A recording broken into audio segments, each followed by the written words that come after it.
Brewers Publications, also known as BP, is the largest publisher of contemporary brewing literature for today's craft brewers, home brewers, and beer enthusiasts. With over 50 titles to choose from, there's a beer book to fill most needs.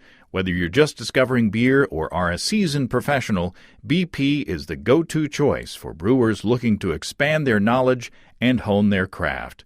Check out the complete BP catalog at brewerspublications.com. Welcome to Basic Brewing Radio for Thursday, January 12th, 2017. I'm James Spencer. Here at Basic Brewing Radio, we're all about home brewing. This week, homebrewer Will Schumacher joins us to talk about his adventures in homebrewing in Switzerland and how he used foraged spruce to create a tasty seasonal porter.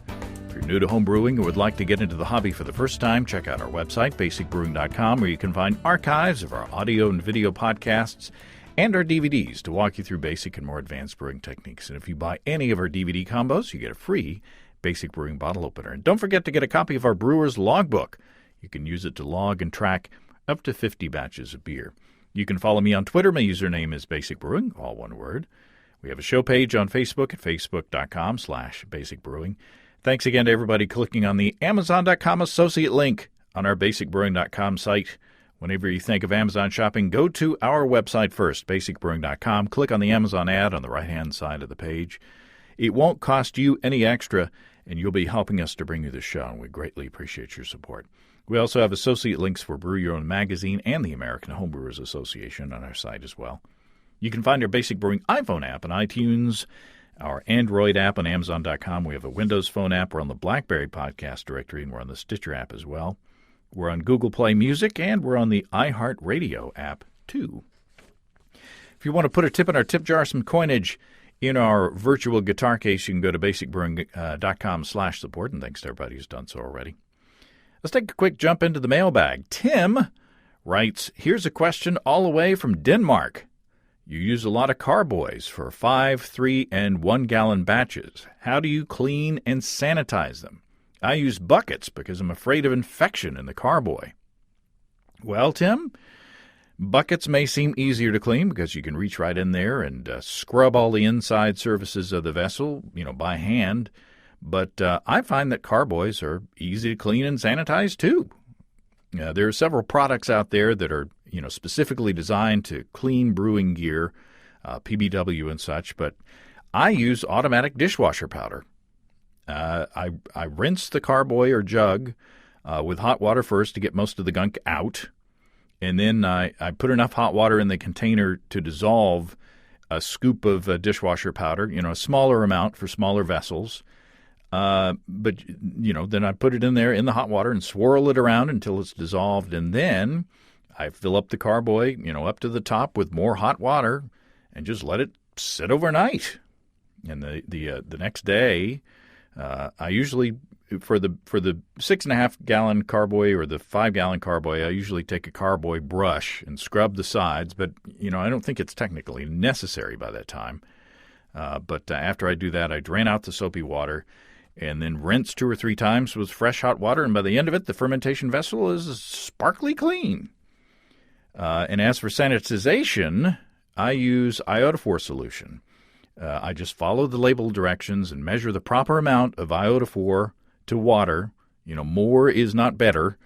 So mix the iodophor into the water to get the proper volume and concentration.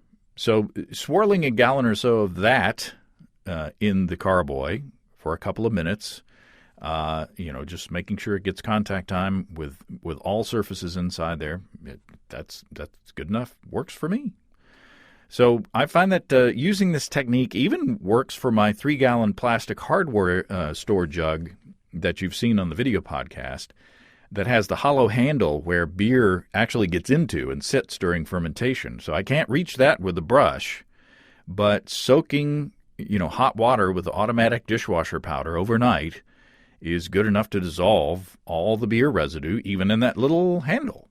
And I've used that container many times, and I haven't had any problems with, off flavors or cross-contamination or anything like that. So that's my quick and easy solution. I'm sure that there are many other solutions out there, so to speak, literally solutions. But that's to me, other than just picking, having to pick up the heavy carboy with, that's full of water, it's as easy to clean that as to clean a bucket.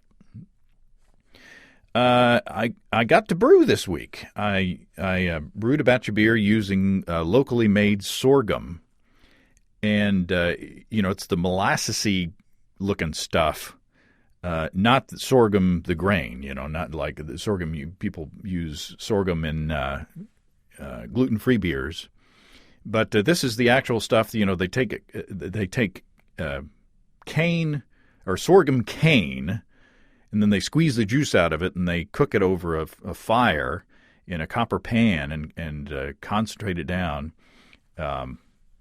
to this delicious stuff that's good on pancakes and stuff. But I had a little more than a pound of that stuff, and I put it into a Belgian-inspired brew. The starting gravity was 1075, and the wort tasted great, and it smells awesome through the airlock. I used White Labs 500. It used to be called Trappist. Now it's Monastery ale yeast. And I did a 2-liter starter with that, and the fermentation started quickly. And boy, it just smells great. You walk into the little room, the little bathroom where I've got it working, and just, boy, it smells good. So I'm looking forward to trying that. And I also gave Steve a bottle of the sorghum, too, and he says he's going to brew a Belgian as well. So that will be a fun video podcast, I'm hoping and assuming. This is the second batch that I brewed with my Warthog EBC 130 electric brewing controller from our sponsors, Desiree and Dave from High Gravity in Tulsa. And I really like it. It has more features than my original controller, which I also liked. It worked well. But this has a mash mode and a boil mode. And in the mash mode, as you're approaching your target temperature, the controller feathers the power level so it's less likely to overshoot. And it has an alarm that beeps at you when you hit your temperature that you set. And the boil mode features a digital readout that shows you exactly what percentage of power you're putting into the heating element, so that's handy. With the old controller, it had a knob on the side, and you kind of had to guess, where you were power level-wise. But so you can precisely control your boil with that. It has a timer as well that can be just a general-purpose timer, or it can shut off the heating element at a prescribed time. You can check out videos on the Warthog EBC 130 and the EBC 330 at youtube.com/highgravitybrew. The EBC 330 is designed for 3-vessel systems, while mine is great for brewing a bag, just a single-vessel system. In the EBC 330 video, Desiree shows off their cool Herms system in their kitchen as she brews up a batch of beer. So again, find those videos at youtube.com/highgravitybrew. And find all of the electric brewing gear that you would ever want at the High Gravity website at highgravitybrew.com. And also search for High Gravity on GoFundMe.com to see how you can help Desiree and Dave move to a newer, larger, better location. Well, now let's talk to Will Schumacher about brewing with Spruce in Switzerland. Will Schumacher, welcome to Basic Brewing Radio. Thank you, James. It's an honor. Well, you wrote me an email a little while back from Switzerland and talking about your Spruce beers. And so this conversation, or the topic of this conversation kind of hits some high notes with me. Brewing it in a foreign land, or at least a land foreign to me. Brewing with foraged ingredients, experimental brewing, and brewing with very small batches. So we got some stuff to talk about today. Yeah, it's certainly been all of those. Yeah. Now you don't sound Swiss. Thank you. I think. No, I'm not Swiss. I'm American. But I've spent significant time in Switzerland over the past few years as my wife has been teaching there. So during the school year, we spend as much time as possible in the Italian part of Switzerland. That sounds rough. It's hard duty. Somebody's got to do it. Now, growing up with American TV and American advertising, the first thing that pops into my mind, when someone says Swiss, is Swiss Miss Instant Cocoa. And I'm sure that there's better things to eat over there than that. What is Switzerland known for? Is Switzerland known for beer? Well, parts of Switzerland are known for. German Switzerland is a lot like Bavaria in that way, I guess. But the commercial brewing has been dominated by pretty ordinary lagers for years and years. Not bad lagers, just pretty ordinary. Mm-hmm. But I say there's no real macro brew in Switzerland. The largest brewery is probably the size of, I don't know, Goose Island or something. In terms of output. So there's no Anheuser-Busch. But the Swiss are very, very locally oriented. They like to buy Swiss. So they like to buy local, and that means they like the local beer, whatever's produced. In places where they produce wine, some parts of, around where we are in Italian Switzerland, they grow a lot of Merlot grapes, and they are fanatical about their Merlot wine, even though by international or Swiss or French standards, it's pretty ordinary stuff. Yeah, they haven't seen the movie Sideways, I guess. No. That one might actually be banned in Switzerland. But they do like local ingredients. They like local produce. So there is beginning to be a little bit of a local craft brewing movement in Switzerland as well. Is there much in the way of home brewing? Not yet. There are a few transplanted expat Americans doing it, much the way I have. But I don't know any indigenous Swiss homebrewers yet. Well, you might after this conversation. Yeah, I hope so. There are lots of good reasons to do it, and a lot of interesting things you can do there that are very Swiss, very local, and tasty. So give us some background on you as a homebrewer bringing into this conversation. Yeah, I was just flipping back in my notebook, which is not a basic brewing journal, I have to confess. We can fix that. Yeah, I'm sorry. I think the first batch that I wrote down, I think this is when I started writing my brews down, was in 2012, when I switched from a little bit of dabbling in extract to my first brew in a bag all grain batch. So I guess what's that, 4.5 years, something like that, that I've been playing around with brewing. Yeah, well, that's a good history.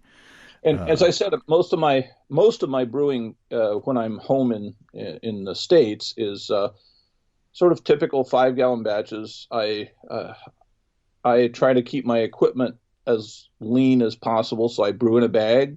I've had good results with that. I probably could get greater efficiencies with a more conventional all grain system, but I'm a home brewer. I'm not an efficiency expert. I think I'm pretty happy with brewing a bag myself. So, if you do things like crush the grain aggressively, and right. Which you can do with a bag, you don't have to worry Sure. about a stuck sparge, and then I find stirring the mash every few minutes, during the mash rest, I think that helps my efficiency as well. So it does help, yeah. Yeah, so it's nothing to be ashamed of with the brewing a bag brewing. It's great. It is. I like it a lot, and in the end, you get beer. Yeah, exactly. You don't have to tell people. You could tell people you have a brewing sculpture, and they never know. So how did you get into home brewing over in Switzerland? What was how was your approach? Well, maybe my wife would say I have a homebrewing problem. So I like to continue my hobby even when I don't have all of my equipment and my resources that I have at home. So when I was going to spend a couple of months in Switzerland, for me, that's a long time to go without brewing. So I thought, I should be able to do this on the stovetop. I've seen James do this on Basic Brewing Video. So I got a couple of pots, for heating water and mashing in. And I got a big colander. I found that it works a little bit better if I line the colander with cheesecloth. It kind of slows the flow down a little bit. And so away I went. Because the quantities are so small, I had to buy a new scale. My hop quantities were sort of within the margin of error of my larger scale, so I bought a small scale. But that's the most expensive piece of equipment I bought, I think. And I found a place. This is very important. Found a place where I could order homebrewing ingredients in quantities smaller than 50-kilo bags. So I found a shop that caters to craft breweries and home brewers in another part of Switzerland. So now I had a source for ingredients, and I had a stovetop full of little equipment, and decided to give it a try. And what's your volume size or your batch volume size? I shoot for 4 liters of finished brew from a batch. Sometimes it comes out a little less depending on the boil, I guess. But with a small batch like that, if I really want a more, I can do 2 of those back to back with the same equipment. That doesn't take very long. Yeah.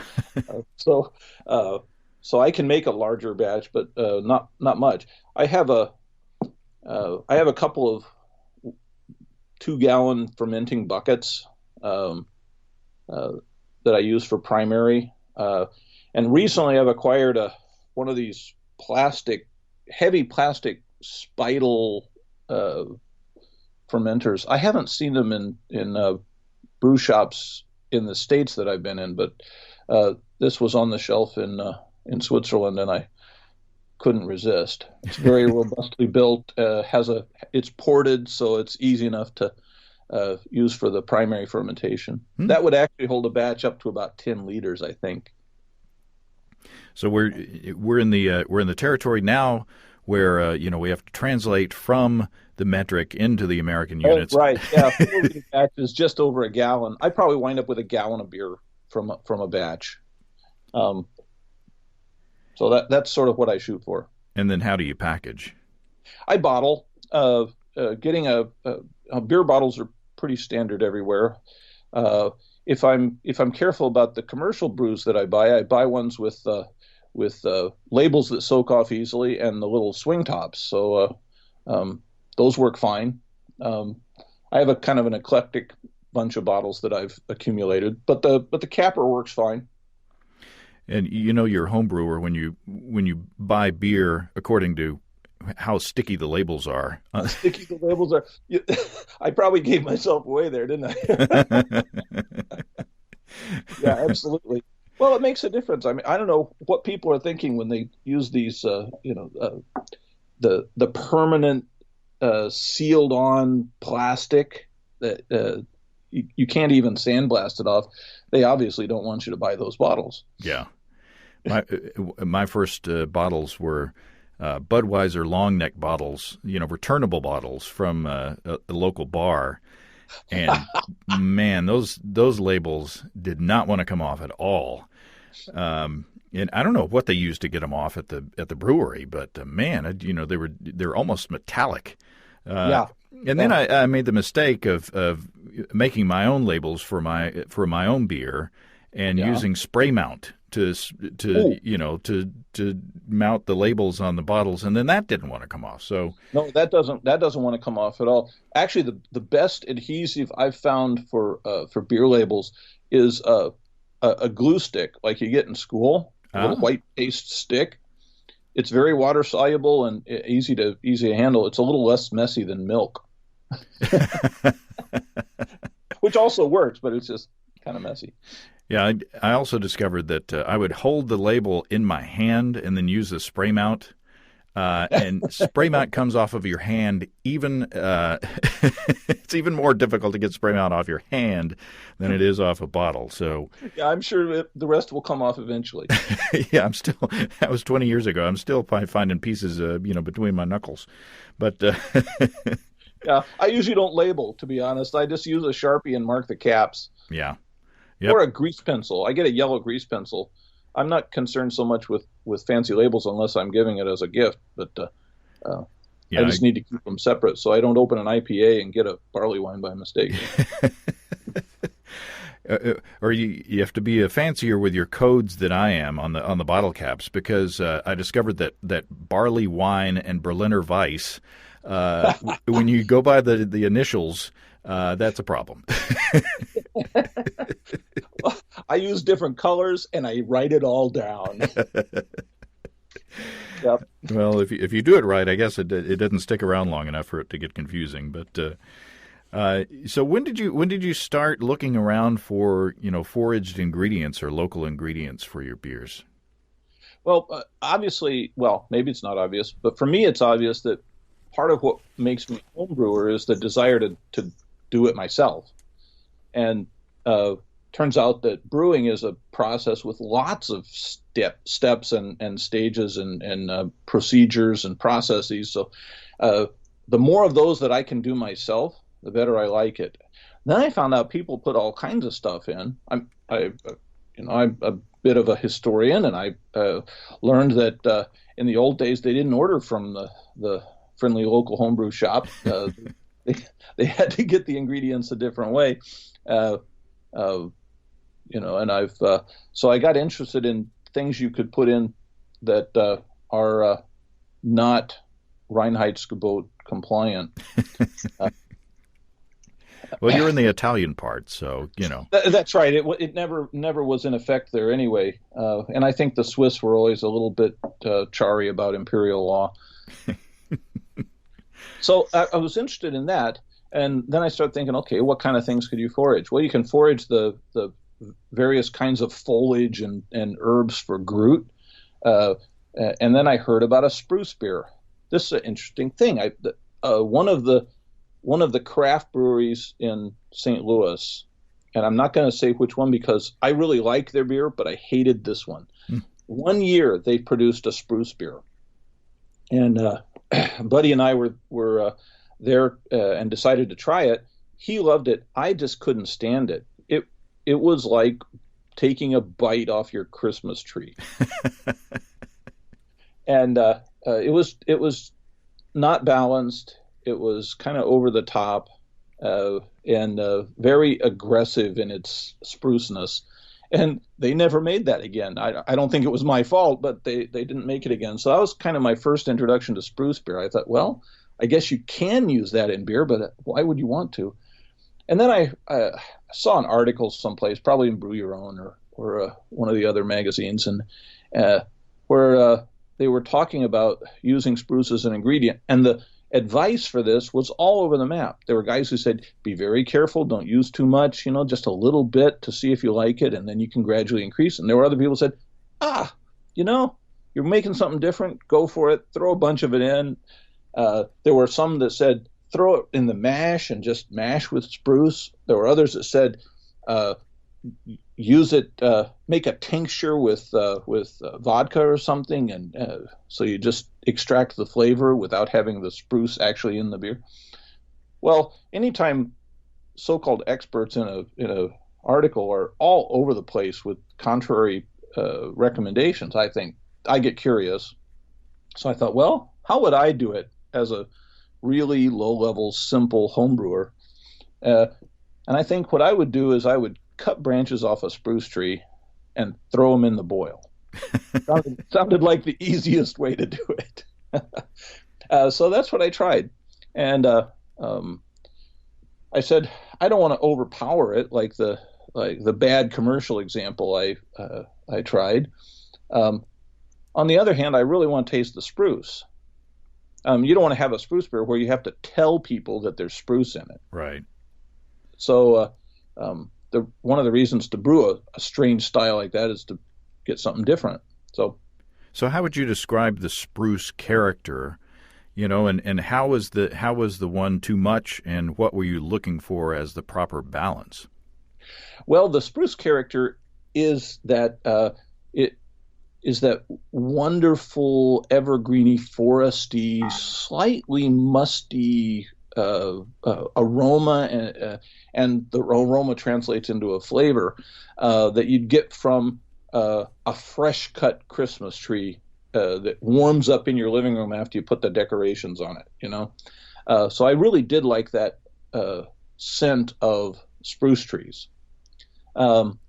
What I didn't like in the one we had was that this didn't seem to be integrated in any way into the beer. It was a beer, and then there was a lot of spruce. So I wanted something that would integrate in. And when I thought about it, I said, okay, what I think I want is more of the aroma and less of the flavor. Now, if you want to do that with hops, you add your hops late, right? Sure. And then it doesn't matter so much if you have a lot of it, because you're not trying to go for the flavor. So the way I did it the first time was I threw in about 4 ounces of spruce young branches, the kind of the last 4 or 5 inches of these branches that were cut off in late summer, really. Now, people will tell you that's not the optimum time to do it, but that's what I did. I didn't want sticks necessarily. I was really wanted the needles. Oh, I got the needles, by the way, and I threw this bunch of branches in the last 10 minutes of the boil.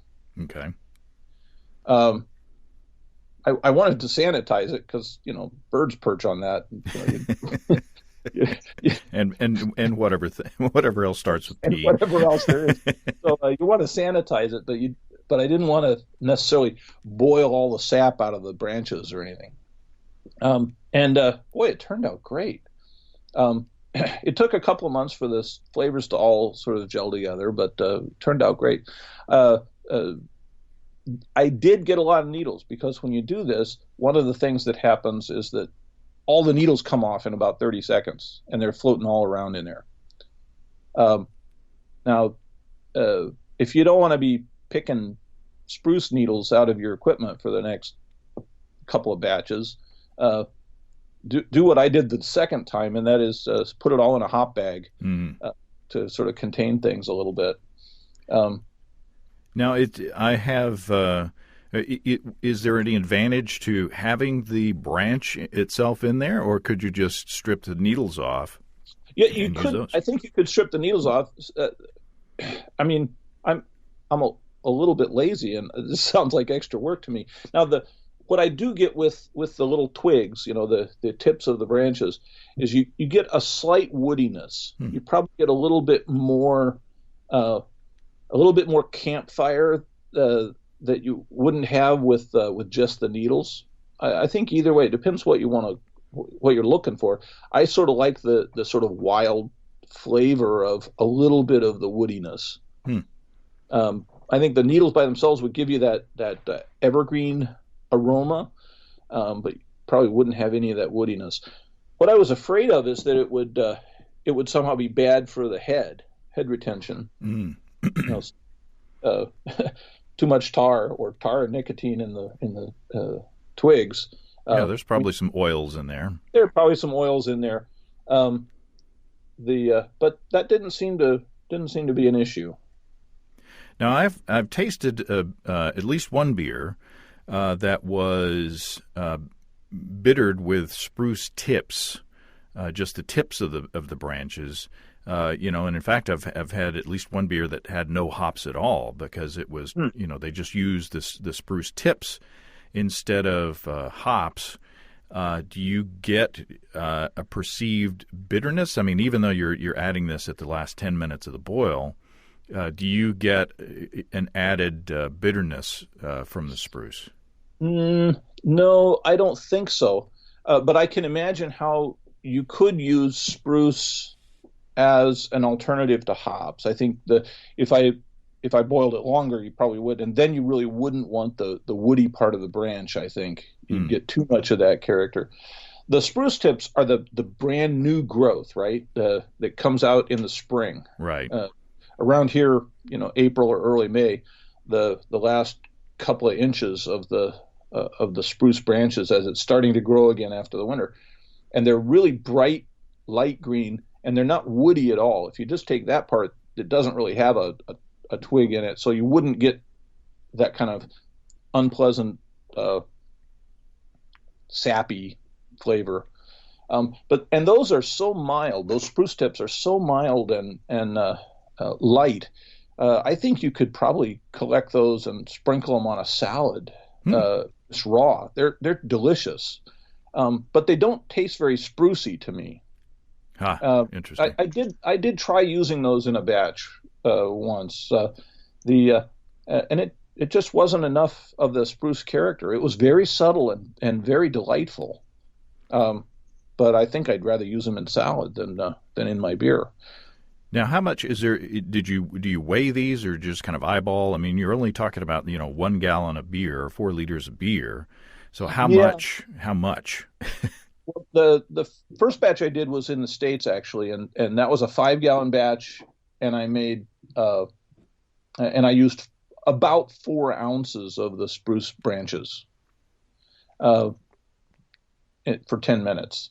That's Now I use a big double handful. If it looks like too much, I probably throw it in anyway.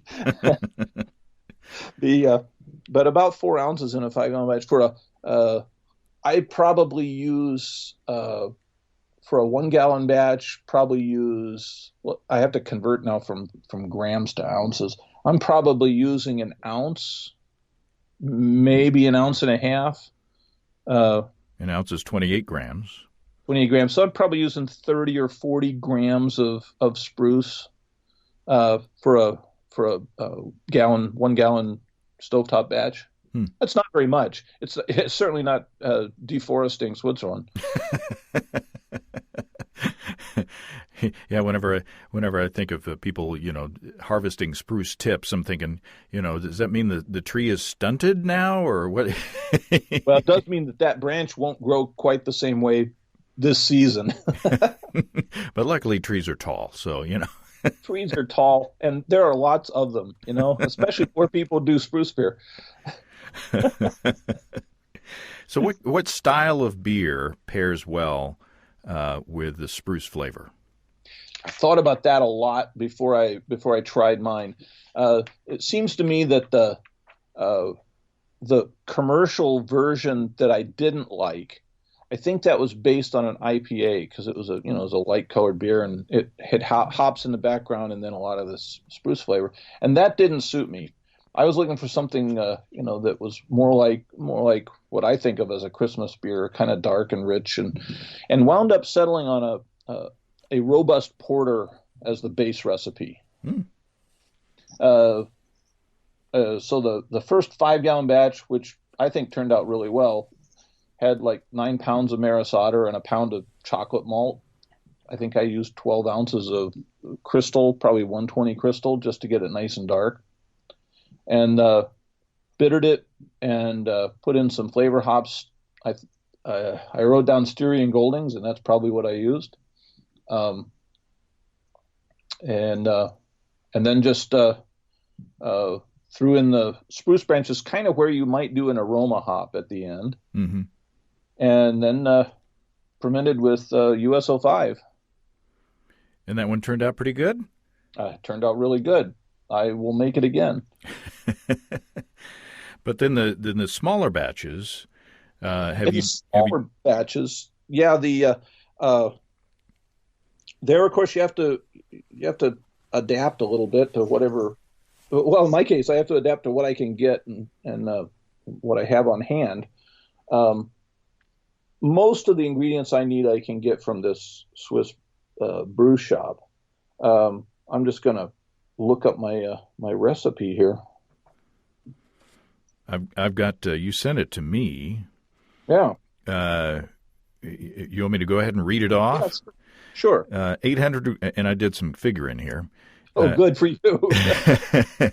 800 grams or 1.76 pounds of pale ale malt, 250 grams or 8.8 ounces of dark Munich malt, 100 grams or 3.5 ounces of biscuit malt, and 50 grams or 1.76 ounces of black malt, mashing at 66 degrees Celsius or 150 Fahrenheit, a 60-minute boil, 9 grams of Styrian Goldings at 60 minutes, 4 grams of Styrian Goldings at 20, and then 50 grams of fresh-cut spruce branches at 10 minutes in the mesh bag, and then Saf Ale USO5.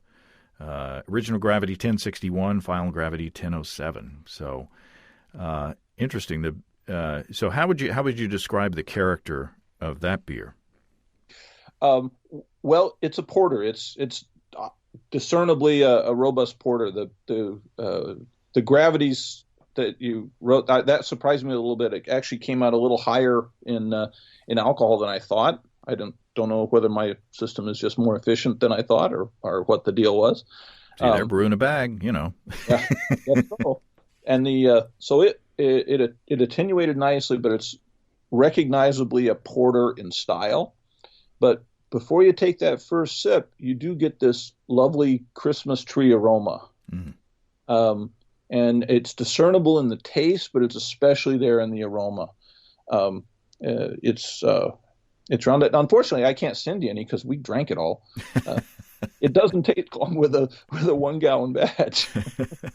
Yeah, we're talking probably 8, maybe 10 beers. Yeah. I think I got 8 bottles out of that. Couple of half-liter bottles, and the rest are the smaller ones. Yeah, well, that's. I mean, the good thing is that the bad thing is there's not a lot of beer, but the good thing is that you get to brew more often. You get to experiment with ingredients more. And you can really tweak your recipes. I like to tell people that small batch brewing is kind of like having your own pilot brew house for your homebrew system. You can do wacky things, and with little risk of too much being invested.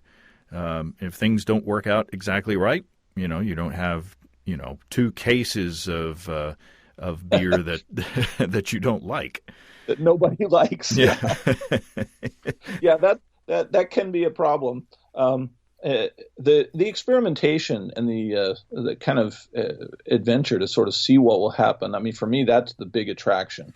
It's one of the reasons I am a home brewer. If I just wanted to drink what is easy to get anyway, it's much less trouble and probably less expensive if you count the equipment to just buy it. Mm-hmm. But I don't. I want to do things that are hard to find, and it's not easy to find a really tasty spruce beer. I got some feedback. We did an episode on roasting your own specialty malts, or making your own quote unquote crystal malts. And someone actually commented, "Why, the crystal malt's cheap. Why would you want to go to all the trouble?" And my response was, "Well, why would you want to make your own beer? Beer's pretty cheap. You can buy beer in the grocery store. Why would you want to make it?" So, I like the process. I like going through the trouble of doing this stuff and seeing what comes out the other side. That's the appeal. Nowadays, back when I first started homebrewing, good beer was hard to find in Northwest Arkansas, and so sure. Now there's we've got plenty of good beer in Northwest Arkansas, and I still like to brew because I just like to brew. I like the process. And I think homebrewers must be the best beer customers, because when you've tried to make something good, you realize what goes into making something good, and then when you taste a commercial beer that's really good, you're so appreciative because you say, "Wow, these guys really know what they're doing." Yeah, on the other end, if a beer's not so good, you could sneak a beer past a beer novice that maybe someone who's made some beers and maybe judged a couple of competitions. they're going to be a little bit more skeptical of these things. That's true. When you're selling buttered popcorn Pilsner, it's not a feature. I call it Cineplex. It's not a feature, it's a bug. Right. Well, what about are there any other local foraged ingredients that you find around there? Well, Switzerland is pretty well known for its mushrooms. And come spring, when there are mushrooms about again, I'm planning to get out in the woods and see if I can find something edible.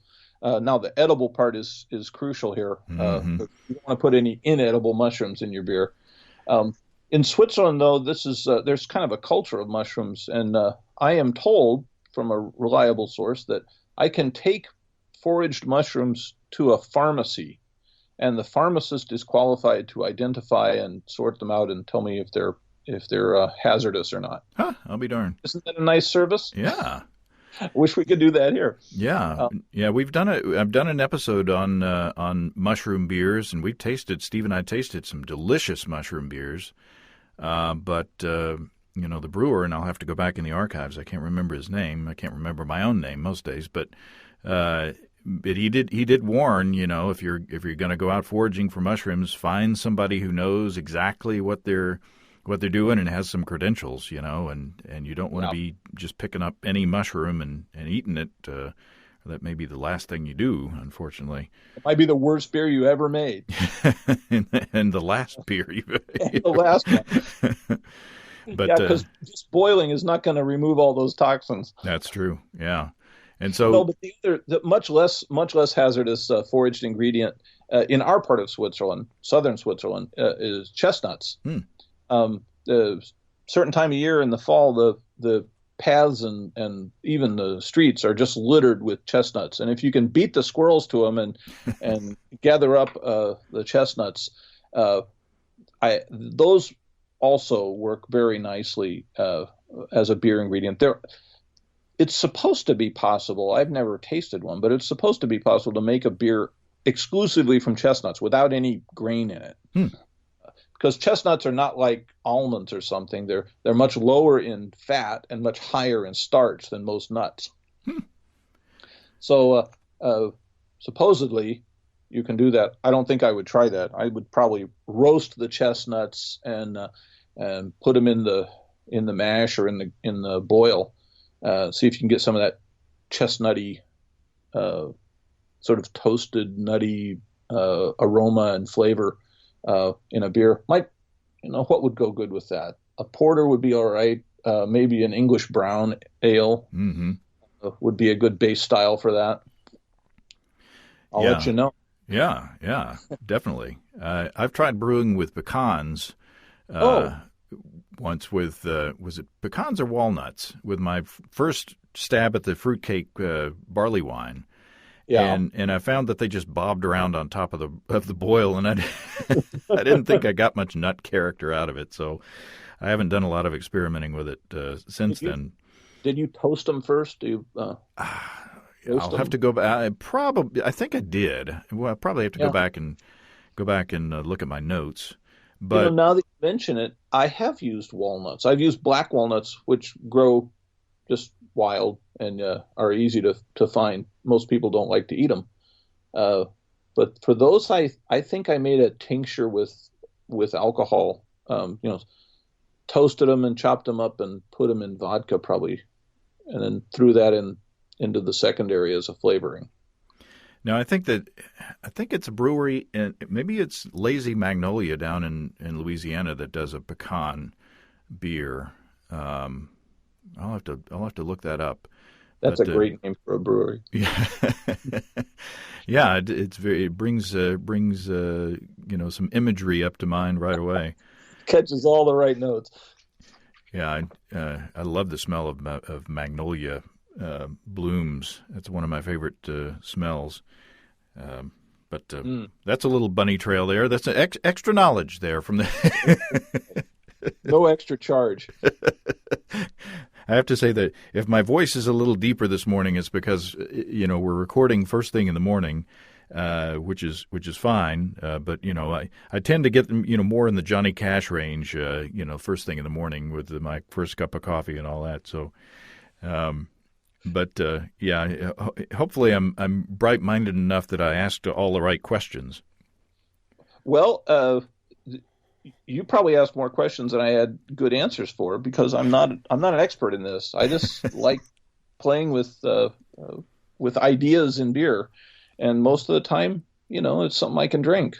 And if I've only got 8 or 10 bottles of it, it's not a hardship. If it's just a learning process for the next time. Well, I think if you know how to do something and you've had good results, that's certainly enough of a amount of knowledge to be called an expert in my book, at least in that one thing, I know how to make this one beer. I'm an expert in this one beer. I think it's great. I admire your adventurous spirit, and I admire your tenacity in hanging on to your hobby, even in a foreign land. And, trying new things and trying the smaller batches and kind of literally going out on a limb to come up with something that you like. It's too early in the morning for that, James. You're branching out into new things.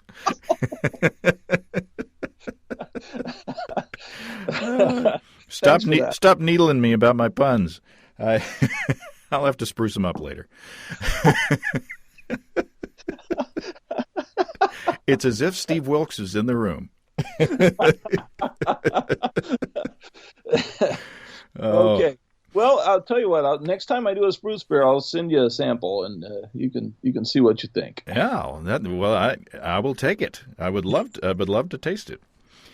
Well, Will, this has been fun, and safe travels going back and forth from St. Louis to Switzerland, and all the best for a prosperous and happy 2017. Thank you, James, and the same to you. Happy brewing and a happy new year. Thanks again to Will. As always, if you are foraging for ingredients, do your research to make sure that you're picking what you think you're picking, and make sure the ingredients that you're using aren't toxic in any way. Ray Sykes was our mushroom beer man who brewed those very tasty mushroom beers. And we talked to Ray on the October 15th, 2015 episode. And Lazy Magnolia does brew a beer called Southern Pecan, not Southern Pecan. The pecan is what you have under the bed. Just a couple of clarifications there. If you have brewing questions, show suggestions, or just want to say howdy, write to James at basicbrewing.com, or just fill out the contact form on basicbrewing.com. And please don't forget to tell us where you're from.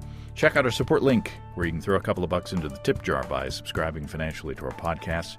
Be sure to check out our DVDs, Extract Brewing and Partial Mashing, Stepping into All Grain, Low-Tech Lagering and Decoction Mashing, and Introduction to Wine Kits. You can find them all on our site. You get a free Basic Brewing bottle opener with any DVD combo, and you can check out our Basic Brewing shirts in the store as well. You can find our logbooks, where you can track and log up to 50 batches of beer. Check all that out at basicbrewingshop.com. Thanks to everybody who's continued to click on our Amazon.com link. We appreciate the support there. Featured products this week that were purchased through the link are 100% natural Beard Balm Spiced Sandalwood Leave-In Conditioner with natural oils for mustache grooming and beard growing for men. That's good they have the clarification on there. And professional quality bypass pruning shears. Stainless steel hand pruner with sharp blades for comfortable trimming. I'm guessing those two don't go together, those two items. Thanks again, everybody. Remember, I can't tell who bought what, so no worries there. Just click on the Amazon.com logo on our site the next time you feel like Amazon shopping. We greatly appreciate your support. And don't forget, you can also join the American Homebrewers Association and subscribe to Brew Your Own magazine through the associate links on basicbrewing.com. That's all until next time. Until then, thanks for listening, everybody. I'm James Spencer. Production help for Basic Brewing Radio and our website is provided by Kelly Dotson. Basic Brewing Radio is a production of Active Voicing. We'll talk to you next time, everybody. So long.